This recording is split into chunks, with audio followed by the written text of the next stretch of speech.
Morning everyone. हमने पिछले chapter में पढ़ा था पैरेलल लाइंस के बारे में। ये होती है पैरेलल लाइंस। इस बार हम लोग पढ़ेंगे इसके बारे में कि अगर एक ट्रांसवर्सल लाइन उसको कट करती है तो जो उसके एंगल्स कैसे फाइंड करते हैं, इसके बारे में आज हम स्टडी करेंगे। ये दोनों पैरेलल लाइंस हैं, एल और एम, और ये जो एन है ये ट्रांसवर्सल लाइन है। कौन कौन से एंगल बनते हैं? Angle 1, angle 2, angle 3 and angle 4। इधर angle 5, angle 6, angle 7 and angle 8।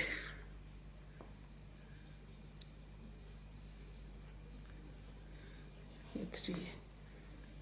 Okay, इसमें हम लोग पढ़ेंगे इस सारे एंगल्स के बारे में।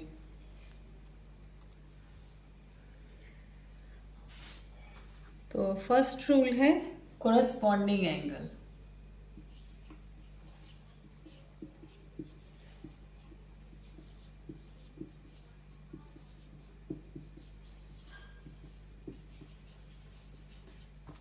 कोरस्पॉन्डिंग एंगल्स कौन से होते हैं? जो एफ शेप बनाते हैं। जैसे ये पैरेलल लाइंस है, इसको ट्रांसवर्सल लाइन काट रही है, तो जो ये एंगल बना है, ये और ये कोरस्पॉन्डिंग एंगल्स हैं। ये दोनों ही एंगल्स इक्वल होंगे। तो इस डायग्राम के अकॉर्डिंग हम लोग देख लेते हैं कौन कौन से कोरस्पॉन्डिंग एंगल्स हैं। एंगल 1 कोरस्पॉन्डिंग है किसके? 5 के। एंगल 2 कोरस्पॉन्डिंग है एंगल 6 के। एंगल 3 कोरस्पॉन्डिंग है एंगल 7 के। एंगल 4 कोरस्पॉन्डिंग है एंगल 8 के। ठीक है, कैसे? ये वाला एंगल इसके कोरस्पॉन्डिंग है, ये वाला एंगल इसके कोरस्पॉन्डिंग है, ये वाला एंगल इसके कोरस्पॉन्डिंग है, और ये वाला एंगल इसके कोरस्पॉन्डिंग है। ठीक है, नेक्स्ट है अल्टरनेट इंटीरियर एंगल। समझ में आ गया? कोरस्पॉन्डिंग एंगल्स जो एफ बनाते हैं उनको बोलते हैं। अब अगला हम लोग पढ़ेंगे किसके बारे में? Alternate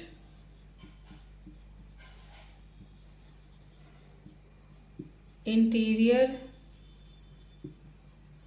angle. ये कौन से एंगल होते हैं?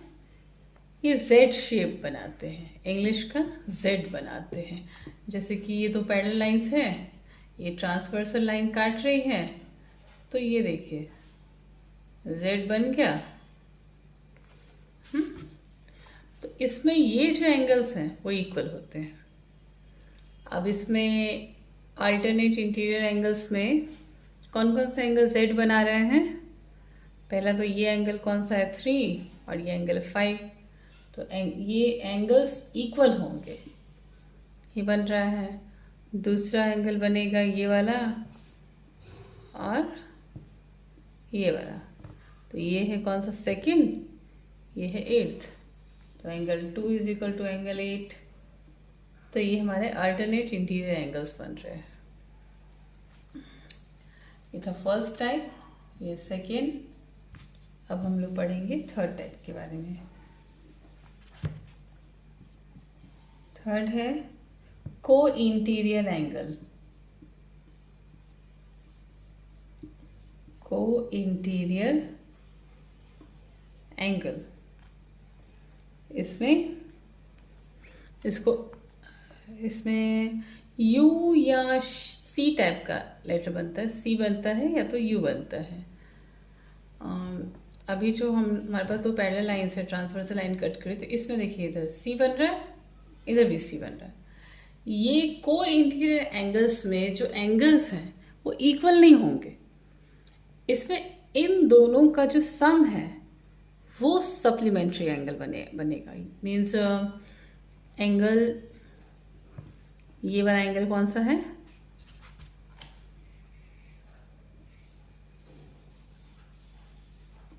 ये एंगल है 2 और ये एंगल है 5। तो अब इसमें होगा angle 2 plus angle 5 is equal to 180 degree. ये दोनों इंटीरियर एंगल हैं, तो ये कौन सा एंगल है? 3, ये है 8। Angle 3 plus angle 8 is equal to 180 degree. तो ये को इंटीरियर एंगल हो गया। और फोर्थ है हमारा, फोर्थ कौन सा है? Vertically opposite angle. Vertically opposite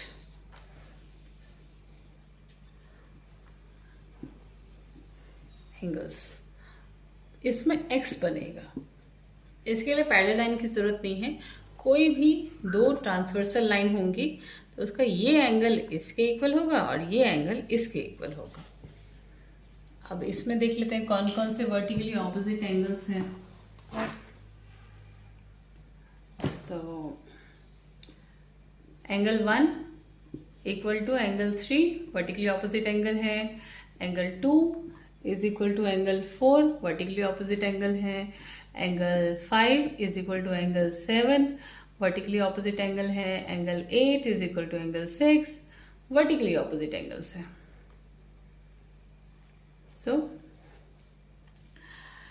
इसी में अगर हमारे पास एक एंगल, कोई भी एक एंगल हमारे पास अगर दिया हो, जस्ट हमारे पास अगर एंगल 1 दे दिया है 30 डिग्री, तो क्या हम बाकी सारे एंगल फाइंड कर सकते हैं? ऑफ कोर्स कर सकते हैं। चलो कैसे फाइंड कर सकते हैं देखते हैं। पहले तो वर्टिकली ऑपोजिट एंगल्स निकाल लेते हैं।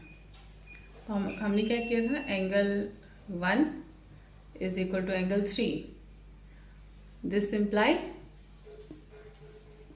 Angle 3 is equal to 30 degree, because angle 1 is equal to 30 ना, यहाँ पर दे रखा है, इधर है, क्वेश्चन है हमारे पास। नेक्स्ट में है, अब ये 3 हो गया है, तो अब नेक्स्ट फॉर्मूला कौन सा लगेगा?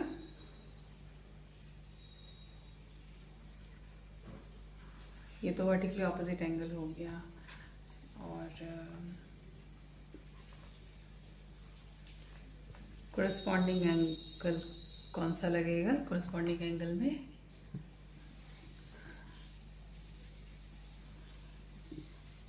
कोरस्पॉन्डिंग एंगल में कौन सा फॉर्मूला लगेगा? कोरस्पॉन्डिंग एंगल कौन कौन सा है? एफ बनाने वाला means angle 2 is equal to angle 6। तो इसमें ना हमारे पास 2 है ना 6 है। चलो उल्टा एफ देखते हैं, तो angle 3 is equal to angle 7।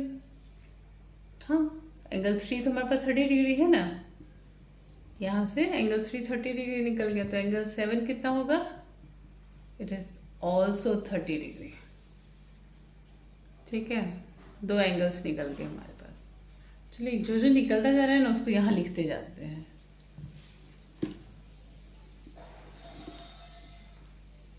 One निकल गया 30, वर्टिकली ऑपोजिट एंगल से एंगल 3 भी निकल गया 30, कोरस्पॉन्डिंग एंगल से एंगल 7 भी निकल गया 30 डिग्री। और फिर वर्टिकली ऑपोजिट एंगल से एंगल 5 भी निकल गया 30 डिग्री वर्टिकली ऑपोजिट एंगल से। और क्या रह गया हमारे पास? 1 3 7 5 ये निकल गया है। तो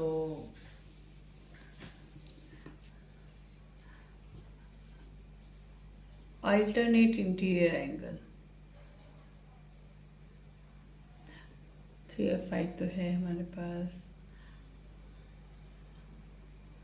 को इंटीरियर एंगल, को इंटीरियर एंगल कौन सा है? को इंटीरियर एंगल कौन कौन सा है?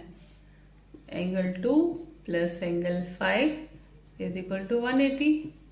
अब एंगल 5 हमारे पास है इधर, ठीक है। एंगल 2 फाइंड करते हैं। 5 कितना है? 30 डिग्री, तो 180 angle 2 is equal to 180 minus 30 150 angle 2 150 degree.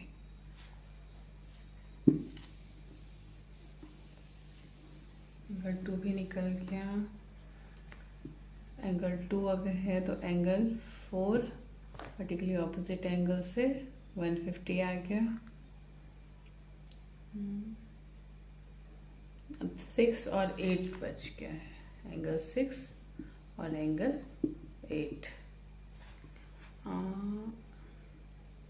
को इंटीरियर एंगल से angle 3 plus angle 8 is equal to 180 degree. Angle 3 हमें पता है 30 डिग्री, तो angle 8 is equal to 180 minus 30 means 150 angle 8 150 और एंगल 8 150 है तो एक्स बना रहा है, तो ये वर्टिकली ऑपोजिट एंगल से एंगल 6 भी 150 आ गया। सो आपने देख लिया है, अगर हमें एक एंगल दिया हो तो हम सारे एंगल्स कैसे फाइंड कर सकते हैं। I hope you will understand. इस तरह की और वीडियो के लिए मेरे चैनल को लाइक, शेयर एंड सब्सक्राइब करें। Thank you.